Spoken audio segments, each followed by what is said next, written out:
스베덴 보리의 사후체험기 제19편. 창조주는 왜 인간에게 자유의지를 허락했는가? 왜 자기 마음대로 할 수 있게 하는 권한을 우리 인간에게 주었을까? 하나님은 인간에게 자유의지를 허락한 이유가 있을까? 자유의지가 아니었더라면 인간이 타락하는 일은 없었을 것이다. 따라서 지옥이 생겨날 이유도 없었다. 역사 이래 지옥에 간 수많은 영들을 생각할 때 그것이 과연 사랑과 자비의 하나님이 허락할 수 있는 일이었을까? 인간에게 자유의지를 줌으로써 하나님은 스스로 인간 타락의 역사와 슬픔을 자초한 것이 아니었을까? 그렇다면 이것은 하나님의 오산이었을까? 전지전능한 창조주 하나님께서 어떻게 이와 같은 오산을 할 수가 있을까? 이런 의문에 대한 논란은 끊이질 않았다. 알베르 까미 같은 철학자는 이 문제가 풀리지 않으니까 하나님은 없다고 선언하고 결국 무신론자가 되고 말았다. 전지전능한 하나님을 정당화하면 이 타락세계가 도저히 이해가 안 되고, 이 타락세계를 정당화하면 하나님은 안 계신 것이 분명하다는 결론이 나온다. 전지전능한 하나님이 도저히 이와 같은 타락세계를 지었을 이유가 만무하다고 생각했던 것이다. 인간에게 자유의지를 줌으로써 하나님은 무력해 보였고, 심지어 니체는 하나님은 죽었다 라고 말하는 지경에까지 이르렀다. 인간에겐 자유의지가 있기 때문에 선과 악을 선택할 수 있다. 인간 조상이 그 자유의지를 하나님의 뜻과는 정반대쪽으로 행사함으로써 인간 역사는 타락의 역사가 되었다. 그 이후 전쟁과 투쟁이 끊이지 않았고 이루 말할 수 없는 혼란과 비극이 초래되었다. 그렇다면 이 모든 것이 과연 하나님의 오판일까? 정말 하나님은 무능력한 것일까? 아니면 니체의 말대로 하나님은 죽었을까? 하나님은 오판한 것도 아니요 무능력한 것도 아니며 더군다나 죽은 것도 아니다. 하나님은 전지전능하다. 하나님은 사랑 그 자체이다. 하나님은 그 사랑 때문에 세상을 창조하시고 인간을 지었다. 하나님의 창조 목적은 사랑의 구현이며 그 사랑을 통해 기쁨을 누리고자 하는 것이었다. 그 사랑이 참사랑이려면 그것은 자유의지에서 자발적으로 우러나오는 사랑이어야 한다. 강요된 사랑이 참사랑일 수 있을까? 강요된 사랑에서 기쁨을 누릴 수가 있을까? 아니다. 자발적으로 가슴에서 우러나온 사랑이 아니고선 참사랑일 수가 없다. 참사랑이 아니면 기쁨을 누릴 수 없다. 자유의지가 없는 인간은 기계나 로봇에 불과하다. 인간을 기계로 지어놓고 그 기계로부터 기쁨을 기대할 수 있는가? 자발적인 사랑은 반드시 자유의지에서 나오는 사랑이어야 한다. 이 사랑에서만 기쁨이 흘러나온다. 자유의지가 없는데 어떻게 자발적일 수가 있을까? 하나님은 사랑이다.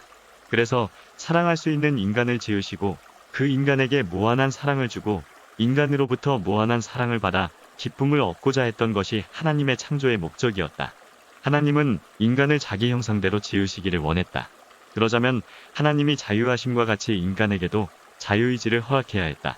그리하여 하나님은 인간을 자기와 닮게 지으시고 아들과 딸로 지으신 것이다. 인간이 하나님과 같지 않으면 어찌 하나님의 자녀가 될 수 있을까? 그래서 하나님은 인간을 자기 형상대로 지으신 것이다. 하나님이 절대 자유이고 절대 책임자이니 인간에게도 절대 자유와 절대 책임을 같이 허락한 것이다. 자유의지가 없는 인간은 기계에 불과하다. 그런 기계를 지으시고 어찌 아들과 딸이라 할 수가 있을까? 스베덴보리에게 이것은 이론이 아니다. 천국에 가보니 하나님이 임재하셨고 자유의지를 가진 천국인들은 자발적으로 숭배하는 마음이 우러나 하나님을 사랑하고 하나님의 사랑을 받는 그릇이 되어 있었다. 그들에게는 절대 자유가 있고 절대 책임이 있었다. 천국이란 곧 자발적인 사랑과 기쁨이 넘쳐흐르는 세계여. 하나님과 천국 천사들의 관계는 아버지와 아들, 딸의 관계였다. 천국이야말로 하나님의 창조 목적, 곧 하나님의 사랑이 구현된 실제 사회인 것을 보고 돌아온 것이다. 하늘의 뜻이 땅 위에서 이루어지길. 하나님이 하는 일을 인간이 다 알 수는 없다. 이는 마치 인간들이 유한한 척도를 가지고 하나님의 섭리를 재보려 하는 것과 같다. 태평양의 물 깊이를 30cm의 자로 재려한다면 그것이 가능한 일이겠는가? 인간이 반드시 자유의지로 하나님께 돌아오는 날을 계산하고 계신 것이다. 시간이 좀 걸릴지라도 말이다. 그리고 지금 하나님의 이상이 실현된 천국사회가 영계에 있다. 거기서 하나님은 창조 본연의 기쁨을 누리고 있다. 그 이상사회를 스베덴보리는 보고 온 것이다. 이제는 천국의 한 예라 할 수 있는 이 지구상의 지상천국을 실현하면 되는 것이다. 영계의 인구는 모두 지구에서 올라간 사람들이다. 그렇기 때문에 이 지상을 천국화하여 여기서 타락 없는 천국인만 생산되는 날이 온다면 그때 하나님의 뜻은 이루어지는 것이 아니겠는가? 이 땅 위에 타락이 없는데 어떻게 지옥이 생기겠는가? 그래서 땅 위에 구세주를 보내신 것이다. 하늘의 뜻은 땅 위에서 이루어져야 한다. 하늘에 계신 우리 아버지, 그 이름을 거룩하게 하옵시고 나라에 임하옵시며 뜻이 하늘에서 이룬 것 같이 땅 위에서도 이루어지게 하소서. 주기도문 일부이다. 이 주기도문대로 하나님이 하늘에서나 땅 위에서도 하나님의 심리는 반드시 인간이 자유의지를 동반한다. 그래서 2010년 전 예수께서 구세주로 오셨을 때도 인간이 자유의지를 인정하시고 가르치셨다. 하나님이 세상을 이처럼 사랑하사 독생자를 주셨으니 이는 저를 믿는 자마다 멸망치 않고 영생을 얻게 하려 하심이라. 요한복음 3장 16절.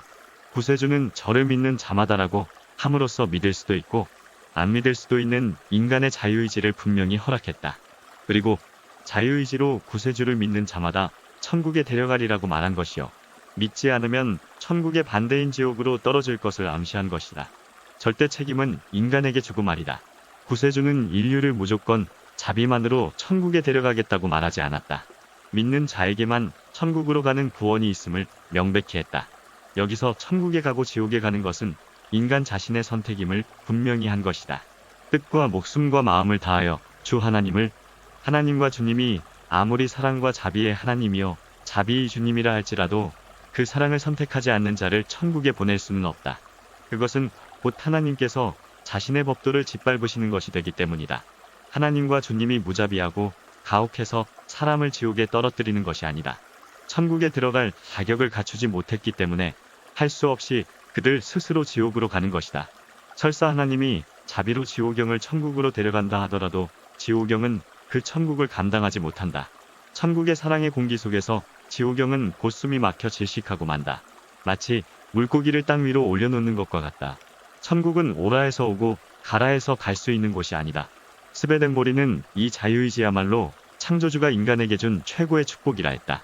자유의지가 없이는 땅 위에서나 하늘나라에서나 기쁨이 넘쳐흐르는 이상사회를 구현할 수 없는 것이다. 자유의지에서 나온 사랑이 아니면 그것은 사랑이 아니다. 인간에게 자유의지를 주느냐 주지 않느냐는 인간을 로봇으로 만드느냐 자녀로 만드느냐의 차이이다.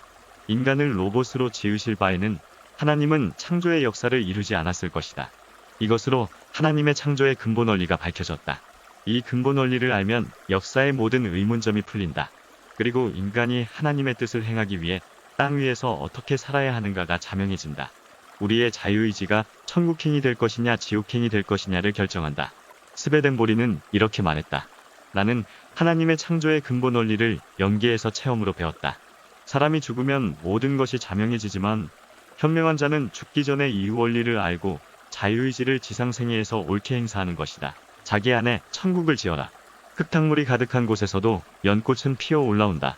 하지만 그 연꽃에 오물이 묻어 나오던가 연꽃에서 흐르는 아침 이슬방울은 수정처럼 맑다. 흙탕물 속에서 올라왔다고 탁한 냄새를 발산하지 않는다. 연꽃은 그 자태가 아름다운 것만큼이나 그윽한 향기를 풍긴다. 더러운 연못에 만발한 연꽃바다를 보고 있노라면 타락한 우리 사회라는 연못에 얼마나 많은 천국인 후보자가 연꽃처럼 자라고 있는지를 생각하게 되어 마음이 든든해진다. 나는 지금 내 안에 천국을 짓고 있는가? 스베덴보리의 연기의 원칙에 입각하여 다음 몇 가지를 질문해보겠다. 질문 하나하나를 명상해보자. 그리고 스스로에게 질문해보자. 첫째, 나는 창조주 하나님을 인정하고 있는가? 더 나아가 하나님을 사랑한다고 말할 수 있는가? 둘째, 내 이웃을 내 몸과 같이 사랑하고 있는가? 남의 기쁨을 내 기쁨으로 기뻐해 줄 수 있는가? 셋째, 나는 내 양심을 인정하는가? 그리고 나는 양심적으로 생활해왔는가? 넷째, 내 마음이 가을 하늘처럼 푸르고 맑은가? 나는 원수를 용서했는가? 다섯째, 가정에서 부부간의 사랑으로 대하는가? 여섯째, 나는 유사시 내가 사랑하는 사람이나 나라를 위해서 생명을 바칠 수 있는가? 일곱째, 다 범사에 감사하고 마음속에 항상 평화가 자리하고 있는가? 위 7가지 질문에 대한 대답이 모두 긍정적이라면 당신은 마음속에 천국을 짓고 있는 것이다. 당신은 천국 가는 길을 똑바로 가고 있는 중이다. 이젠 다음 반대의 7가지 질문을 명상해보자. 첫째, 나는 하나님을 부인하는가? 그렇다면 나의 하나님은 누구인가? 과학인가? 지식인가? 권력인가? 돈인가? 명예인가?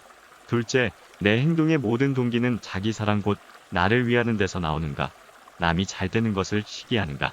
셋째, 나는 나에게 유익하다면 그리고 법이 무섭지 않다며 무엇이든지 할 수 있는가? 넷째, 나는 누구를 미워하고 저주하며 꼭 복수해야겠다는 마음이 있는가? 다섯째, 나는 간음을 죄로 생각지 않는가? 여섯째, 나는 나에게 이롭지 않은 일에는 일절 참여하고 싶은 생각이 없는가? 일곱째, 나는 불만과 불평에 가득 차 있는가?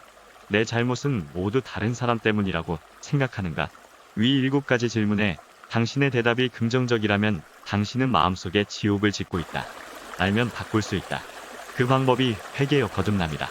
위의 14가지 질문에 대해 정직하게 명상해보면 내 안에 천국이 지어지고 있는지 아니면 지옥이 지어지고 있는지가 명백해진다. 아는 것은 힘이다. 먼저 자기를 아는 것이야말로 자기 인격혁명의 출발인 것이다. 오늘은 여기서 이만 줄일까 합니다. 편안하고 행복한 하루를 보내시길 바랍니다. 감사합니다.